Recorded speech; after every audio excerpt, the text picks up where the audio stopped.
고금소총과 야담. 음덕을 쌓아 보답을 받은 유공. 윤변공이 형조정랑이 되었을 때였습니다. 기말로가 국권을 잡고 때로는 위압을 때로는 복덕을 베풀어 사람을 복종시키는 일을 자행하면서 양민을 노비로 만들기도 했습니다. 그 시절에 어떤 사람의 자손 수십 명이 모두 형조로 끌려가 갇혔습니다. 판서 허항이 기만로의 언지를 받고 그들에게 함부로 형벌을 가하고 신문하니 그들은 원통한 고통이 너무 가혹해 결국 거짓으로 자백하려 했습니다. 그에 대해 윤공 혼자만 의혹을 제기하고 관련 문서들을 가져와 거듭 살핀 결과 사건이 억울하게 날조된 것을 알고 조사하여 진상을 밝히는 글을 지어 진실을 밝히고자 했습니다. 윤공은 연말 임금에게 아뢰어 사형선고를 받은 죄인을 다시 심사하던 때 그 글을 가지고 가서 임금 앞에 올렸습니다. 임금이 그 글을 읽어보자마자 기만로를 척결하고 옥에 갇힌 사람들을 다 석방하니 수십 번 맺힌 억울함이 하루아침에 통쾌하게 풀렸습니다. 윤공은 연로했는데도 두 번째 부인에게조차 아들이 없어 매우 근심하고 탄식했습니다. 다음에 그는 평안남도 평원부사에 제수되어 여러 조정신하에게 하직 인사를 하고 광교를 지나고 있었습니다. 저녁이 되어 가랑비가 내렸습니다. 호련한 노옹이 말 앞으로 다가와 절을 했습니다. 윤공이 알아보지 못하자 노옹이 말했습니다. 소인은 양인입니다. 일찍이 한 권세가 에게 협박을 받아 장차 천민으로 전락할 형편이었지만 하소연할 곳이 없었지요. 그때 공의 은덕에 힘입어 자손 수십 명이 모두 양인의 신분을 보전할 수 있었습니다. 그 은혜 가슴에 새겨두고 언제나 보답할 것을 생각했지만 기회를 얻지 못했지요. 앞으로 올 계사년에 공께서는 아들을 얻으실 것입니다. 다만 수명과 복록이 길지 않은데 해결할 수 있는 한 가지 방법이 있습니다. 노옹은 소매 안에서 종이 한 장을 꺼내 두 손으로 받쳤습니다. 공이 살펴보니 모년모월 아무 날 아무 시에 남자를 낳는다라고 쓰여 있었습니다. 그 왼편에 수, 부, 귀, 다, 남, 자 6글자가 쓰여 있었는데 각 행마다 한 글자만 쓰여 있는 반면 유독 다남자 3글자는 한 행에 같이 쓰여 있었습니다. 오른쪽에는 축원문이 있었는데 성명의 자리는 비어 있었습니다. 윤공이 물었습니다. 이것을 어떻게 할까요? 노옹이 말했습니다. 아이가 태어나면 공께서 이 종이를 가지고 즉시 강원도 금강산 유점사로 가셔서 황촉 500쌍을 부처님께 바치고 축원하십시오. 그러면 반드시 경사스러운 일이 융성할 것입니다. 이것으로 소인의 보답이 되기에 충분할 것입니다. 이렇게 거듭 부탁했습니다. 윤공이 그에게 어디서 왔느냐고 물으려 했지만 노옹은 급히 감사의 절을 올리고 홀연 사라졌습니다.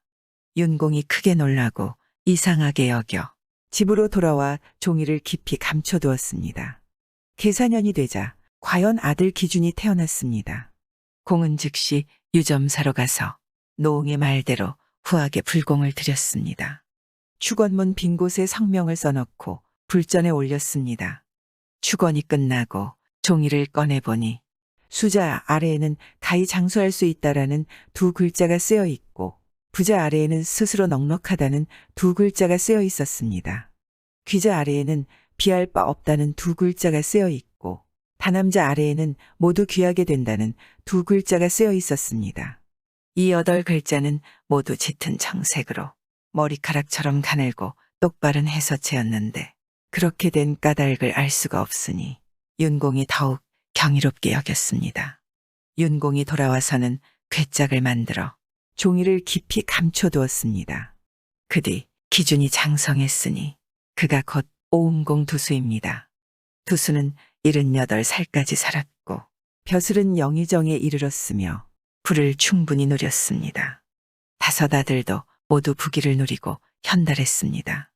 방은 영의정 흔휘원은 판석 가는 지사를 역임했고 혁혁한 공훈을 세워 그 이름이 당대에 빛났고 후대까지 알려졌습니다. 손자와 증손까지 번창했고 높은 벼슬을 이어갔으니 성악에 큰 가문을 이루었습니다. 의리를 지킨 곡산 기생. 매화는 황해도 곡산 기생입니다. 한 늙은 재상이 순사가 되어 곡산에 행차했을 때 그녀를 보고 사랑하게 되었습니다. 그가 매화를 가명으로 데려갔으니 비할 데 없이 총애했습니다.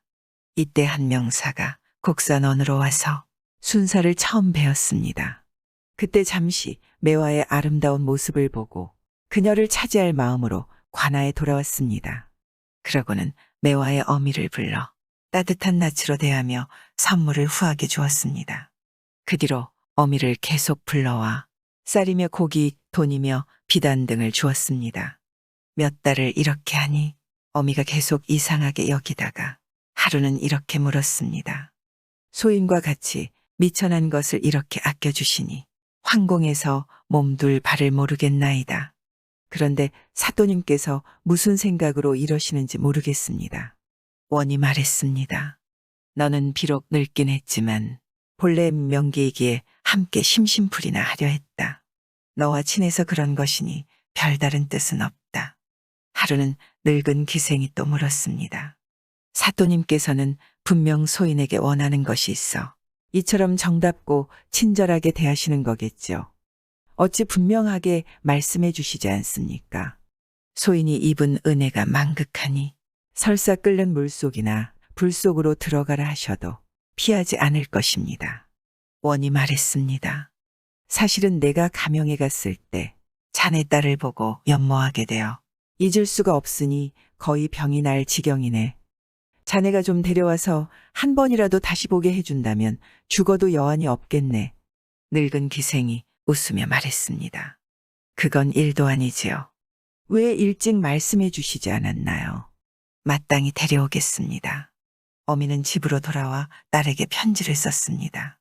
내가 이름을 알 수 없는 병에 걸려 사경을 헤매고 있단다. 너를 보지 못하고 죽으면 눈을 감지 못하겠구나. 속히 말미를 얻어오거라. 얼굴이나 보고 연결하자꾸나. 그러고는 사람을 시켜 급히 편지를 보냈습니다. 매화는 편지를 보고서 순사에게 울며 고하고 어머니를 뵙고 오겠으니 휴가를 달라고 청했습니다. 순사는 허락하며 노자를 넉넉히 주었습니다. 매화가 오자 어미가 그간의 일을 이야기해 주었습니다. 그리고 매화와 함께 관하러 갔습니다. 그때 원은 나이가 겨우 30살쯤이었는데 풍채가 좋았고 순사는 늙고 주했으니 둘은 신선과 범인처럼 달랐습니다. 매화도 원을 한 번 보고 연모의 마음이 일어나 그날부터 잠자리 시중을 대니 두 사람의 정이 흡족했습니다. 한 달이 지나 휴가 기한이 차니 매화가 해주로 돌아가려 했습니다. 원이 미련이 남아 차마 그녀를 보내지 못하고 말했습니다. 이제 한 번 이별하면 다시 만날 것을 기약하기 어려우니 장차 어찌하면 좋단 말이냐. 매화도 눈물을 흘리며 말했습니다. 첩은 이미 사또님께 몸을 허락했습니다. 제게 가서 몸을 빼내 돌아올 계획이 있습니다. 반드시 곧 돌아와 사또님을 모시겠습니다. 매화는 출발하여 해주 가명에 도착했습니다. 들어가 순사를 뵈니 그는 모친의 병이 어떠한지 물었습니다. 매화가 대답했습니다.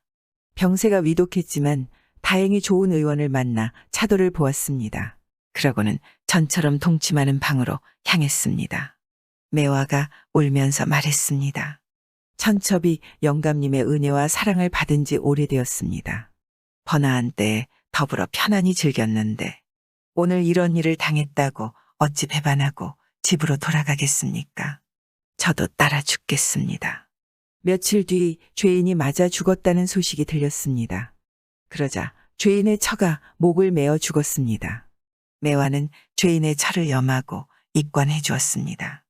죄인의 시신을 내어주자 그녀는 다시 상을 치르고 부부의 관을 선영 아래에 합장했습니다. 그러고는 묘 아래에서 자결해 그 뒤를 따르니 그녀의 절개가 빛났습니다. 처음 순사에 대해서는 꾀를 써서 벗어나기를 도모했고 그 후 본의번에 대해서는 절개를 지켜 의에 따라 죽었으니 여자 중에 예양이도다. 처녀들을 중매해 좋은 일을 한 암행어사.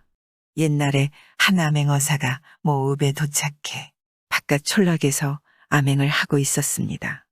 때는 8월 음력 보름께인데 장맛비가 멎어 상쾌하며 춥지도 덥지도 않았습니다. 암행어사가 총가에서 하룻밤 묵는데 달빛을 감상하며 마을을 산책하다가 어느 집 울타리 밖에 이르러 잠시 쉬었습니다. 갑자기 울타리 안에서 사람 발소리와 우스갯소리가 떠들썩하게 들려와 몰래 살펴보니 건장한 여자 4~5명이 어울려 시시닥거리고 있었습니다.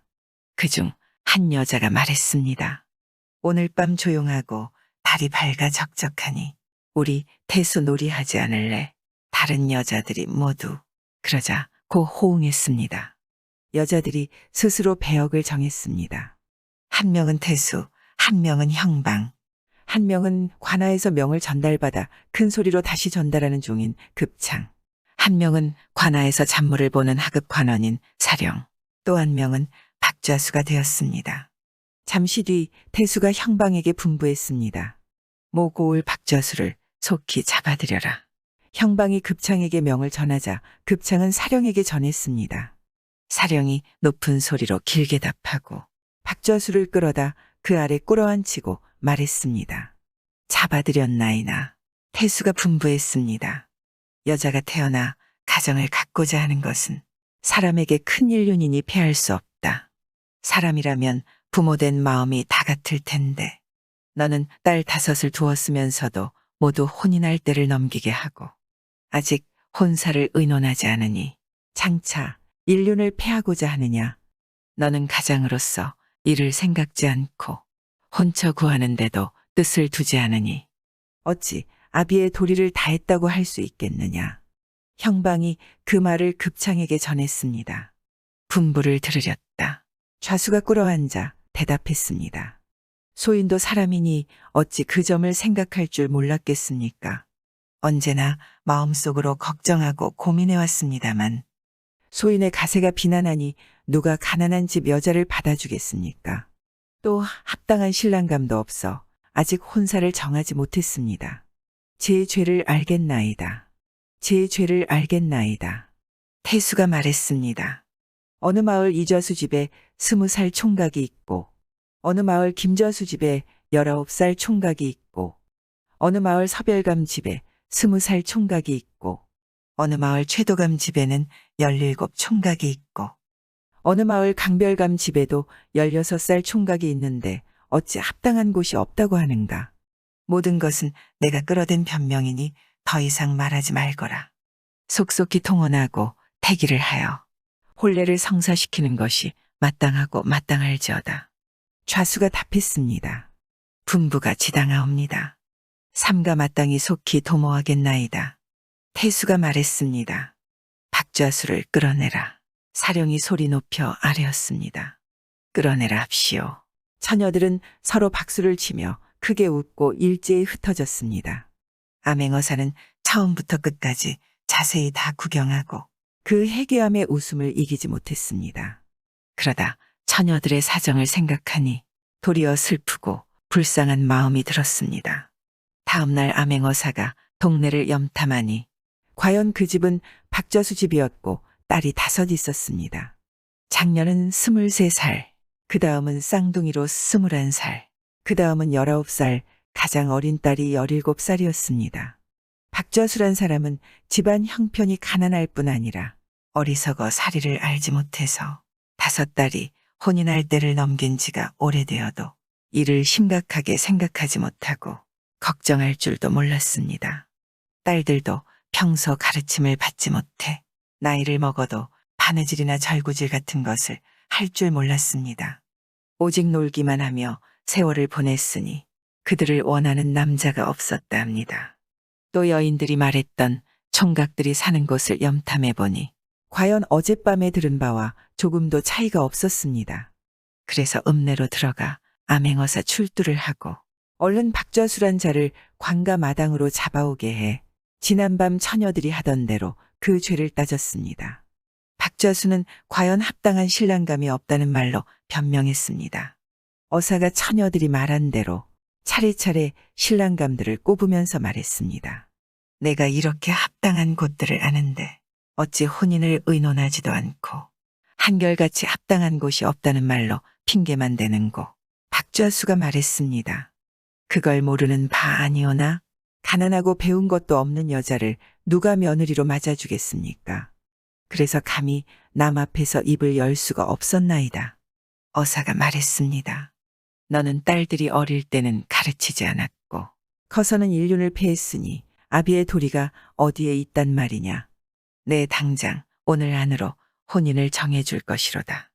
마침내 각급의 명을 전해 이좌수, 서별감, 최도감, 김좌수, 당별감 5사람을 즉각 잡아오게 하고 당장 그 자리에서 정혼을 하고 속히 날을 잡아 혼례를 치르도록 했습니다.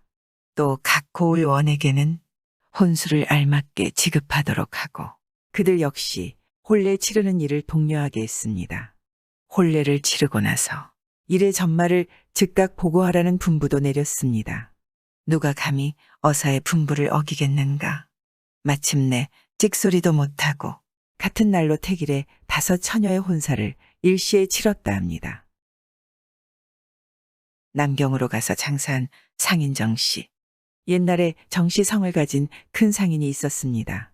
그는 항상 북경으로 가서 장사했는데 호방하게 함부로 돈을 쓰다가 평안 가명에 은 7만 양의 빚을 졌습니다. 정씨는 가명에 갇히기도 하고 석방되기도 하며 5만 양을 간신히 조달해 근근히 갚았지만 2만 양은 갚지 못했습니다. 그때 감사는 정씨를 옥에 가두고 빚을 갚으라고 독촉했습니다. 하지만 정씨는 가게를 다 탕진해 다시 힘을 쓸 곳이 없었습니다. 정씨가 옥중에서 아뢰었습니다. 제 몸이 감옥에 얽매여 있기만 하면 한낱 헛된 죽음만이 뒤따를 것이니 공사간에 아무 도움이 안 됩니다. 청컨대 다시 은 2만 양을 빌려주시면 3년 안에 꼭 4만 양을 갚겠나이다. 털끝만큼도 속이지 않습니다. 감사가 그 뜻을 장하게 여기고 그 말을 기특하게 생각하여 정 씨에게 요구한 만큼의 은을 주었습니다. 정 씨는 즉시 바닷가의 여러 읍으로 갔습니다. 의주부터 시작해 부잣집들을 방문하고 그 이웃의 집을 사서 왕래하고 머물러 살며 부자들과 친분을 쌓았습니다. 맛있는 반찬과 좋은 술을 마련해 함께 마시고 먹으니 부자들은 온 마음을 다해 그를 아끼고 소중히 생각해 주었습니다. 게다가 정 씨는 달변으로 사람들을 유혹해 사람들에게서 은전을 빌리니 많으면 100금, 적으면 수십 금을 빌리며 기한을 엄격하게 지켜 갚겠다고 약속했습니다. 기한이 되면 즉시 은전을 갚아 조금도 지체되는 일이 없었습니다. 정 씨는 평안도 이자를 보고 돈을 빌려주는 곳에서 1년간 거의 100번도 더 빌리고 갚았지만 한 번도 속이거나 착오를 일으키지 않았습니다. 그러자 부자들이 더욱 단단히 그를 믿고 많은 은을 빌려주니 정 씨는 6, 7만 양을 모아 그 돈을 다 써서 인삼과 담비 가죽을 샀습니다.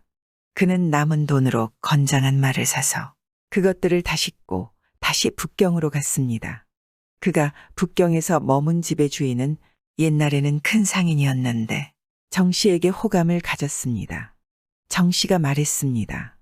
이 물건을 갖고 남경으로 간다면 100배의 이익을 남길 수 있을 것이요. 산하의 대장부가 일을 벌여서 성공하면 하늘을 날고 실패하면 땅에 묻힐 따름이요. 우리는 서로의 마음을 아니 나와 함께 가줄 수 있겠소. 주인이 그렇게 생각하고 흔쾌히 허락했습니다. 정 씨는 주인과 함께 튼튼한 배 한 척을 빌려 물건을 싣고 통주에서 출항했습니다. 때마침 순풍을 만나 열흘도 안 되어 중국 장수성에 있는 도시 양주 강변에 도착했습니다. 그때 중국 사람 한 명이 작은 배를 노저 지나갔습니다. 정 씨는 건장한 수부 몇 명과 배를 타고 추격해 그 작은 배에 올라타 그 사람을 묶어와서 풀어주었습니다. 그러고는 남경으로 들어가는 물길과 시장 물건의 귀천, 인심의 진위, 나라법의 경중, 도둑의 유무 등에 대해 상세하게 물었습니다. 정 씨가 물건을 후하게 선물해 그의 마음을 얻으니 그 사람이 매우 감사해했습니다.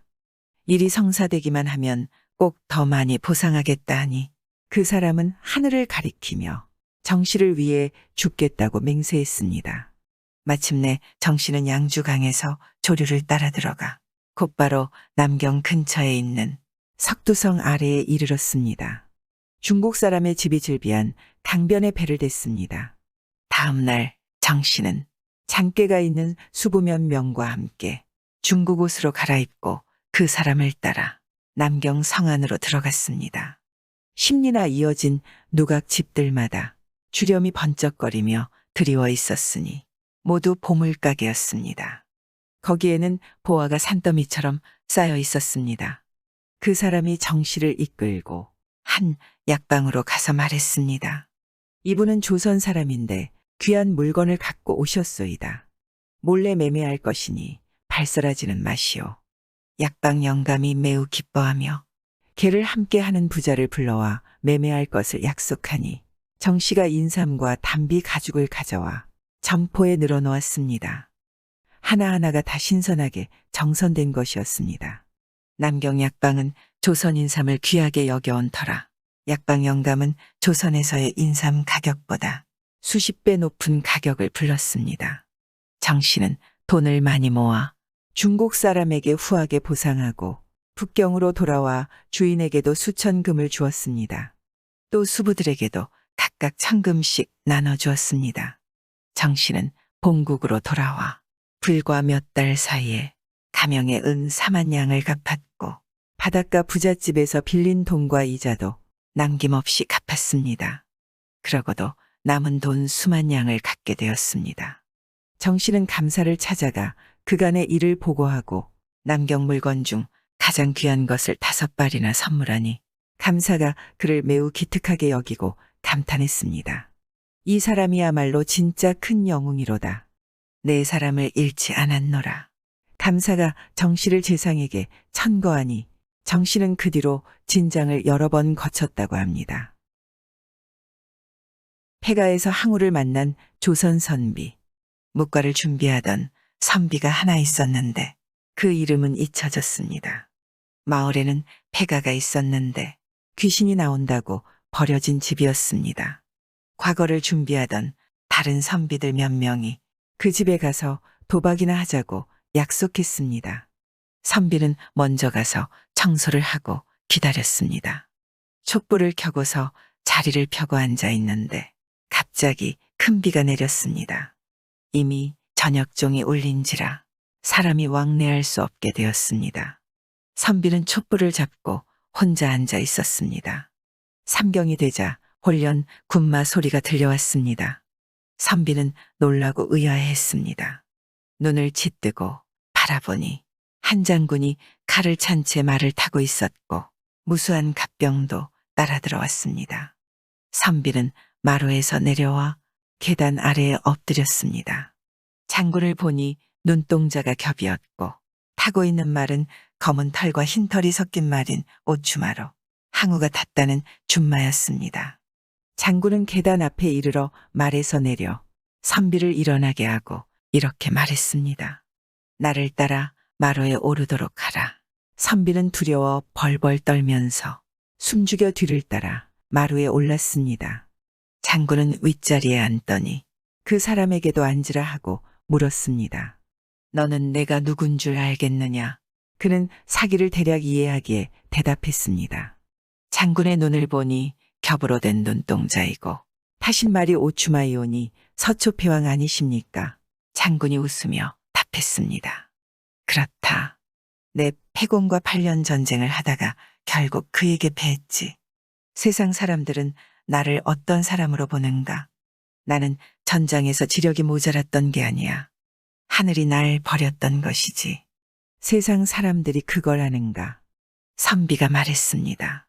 그 사실은 한사에 실려 있으니 어찌 남궁의 주석지 문답을 들어보지 못했겠습니까? 장군이 노여워하며 고함을 질렀습니다. 에이, 더벅머리와는 더불어 말할 수가 없구나.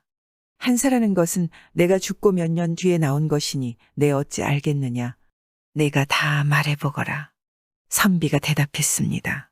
그 책에서 말하기를 패공은 한고조의 신하인 소아장량 한신을 등용했고 대왕은 유일하게 범증 한 명뿐이었는데 그도 능히 쓰지 못했습니다.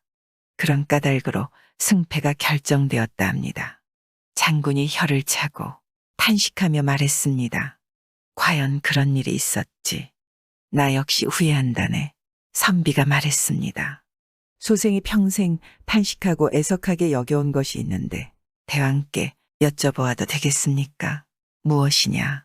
대왕께서 비록 동성에서 패하긴 하셨지만 한 번 오강을 건너서 강동의 병사를 다시 일으켰다면 천하의 행방은 달라졌을지도 모릅니다. 또 대왕께서 세상에 거리낌 없이 당당히 행동하셨다면 이 세상에는 감히 대왕님을 묶어갈 사람이 없었을 것입니다. 대왕께서는 어찌 일시의 분함을 이기시지 못해 스스로 목을 베는 지경에 이르렀습니까? 애석하지 않으십니까? 대장부가 어찌 작은 절개에 얽매여 구차한 아녀자의 일을 했겠습니까? 장군은 이야기를 다 듣지 않고 칼로 기둥을 치고 일어나며 말했습니다. 그만해라. 나 역시 그것만 생각하면 분해서 죽을 것만 같다. 내 가겠노라. 그러고는 마루에서 내려가 말에 올라타고 중문을 나섰습니다. 선비가 몰래 뒤를 밟았는데 후면에 이르러 자취가 없어져 속으로 매우 의아하게 여겼습니다. 날이 밝은 뒤 후면으로 가서 살펴보니 텅 빈 마루가 너덕하니 있었는데 먼지가 쌓여 있고 벽에는 항우가 병사를 일으켜 강을 건너는 그림과 홍문의 잔치 그림이 붙어 있었습니다. 그림은 거의 다 파손되었습니다. 선비는 그림을 떼어내 불살라 버렸습니다. 그 뒤로 그런 환란은 사라졌고 선비는 거기에 들어가 살았습니다. 도적이 된 여종의 아들. 경상남도 칠곡군 인동면 선비 조양내는 점을 잘 쳐서 기이한 증언이 많았습니다. 한 번은 같은 고향의 한 무인이 과거를 보러 가기 전에 찾아와 기륭을 물었습니다. 조양내가 점을 치고는 혀를 차면서 말했습니다. 자네는 이번 걸음에 호랑이에게 물릴 걸세. 그러나 과거에는 합격하겠네. 죽고서도 과거에 합격한다니 세상에 이런 일이 있을 수 있을까. 이어 점괘에 나타난 말을 짓기를 산길에 달이 밝은데 호랑이가 가히 두렵구나 했습니다. 무인이 이를 듣고 매우 두려워져 과거를 보지 않으려 했습니다. 조양내가 말했습니다. 과거에 합격한다는 건 의심의 여지가 없으니 일단 출발해보게나. 호랑이가 자네를 물려하면 피하기 어려우니 비록 집에 머문다 하더라도 어찌 모면할 수 있겠는가.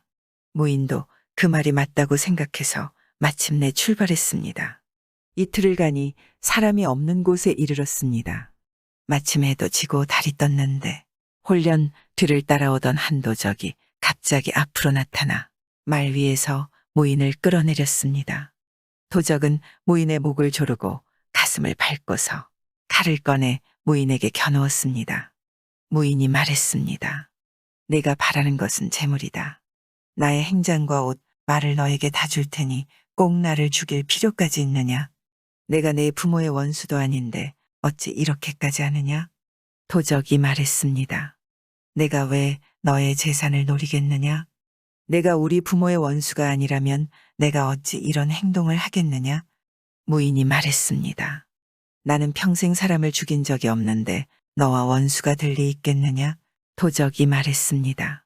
다시 잘 생각해봐라. 무인이 말했습니다. 어릴 때 어느 여종에게 화가 나서 몽둥이질을 했는데 여종이 갑자기 죽었지. 그것 말고는 나 때문에 죽은 사람이 없다. 도적이 말했습니다. 내가 바로 그 여종의 아들이다. 어머니가 돌아가신 뒤로 나는 남의 수양아들이 되어 이렇게 장성했다. 내 하루도 너를 잊어본 적이 없다. 너는 비록 내가 살아있다는 걸 몰랐겠지만 나는 틈을 노린 지 오래되었다. 오늘 다행히도 여기서 너를 만났으니 내 어찌 너를 내버려 두겠느냐. 무인이 말했습니다. 그렇다면 너 하고 싶은 대로 하거라. 도적이 이를 갈며 한참을 있다가 칼을 내던지고 땅에 엎드려 말했습니다. 오늘 이렇게 원을 풀게 되었습니다. 주인님께서는 가셔도 좋습니다. 무인이 말했습니다. 나를 원수로 삼아놓고 왜 죽이지 않느냐. 도적이 말했습니다. 제가 들으니 주인님께서 비록 제 어머니를 죽이기는 했지만 곧 후회하고 해마다 돌아가신 날에 제수를 마련하고 제사를 지낸다 했습니다. 이 은혜 역시 잊을 수 없습니다.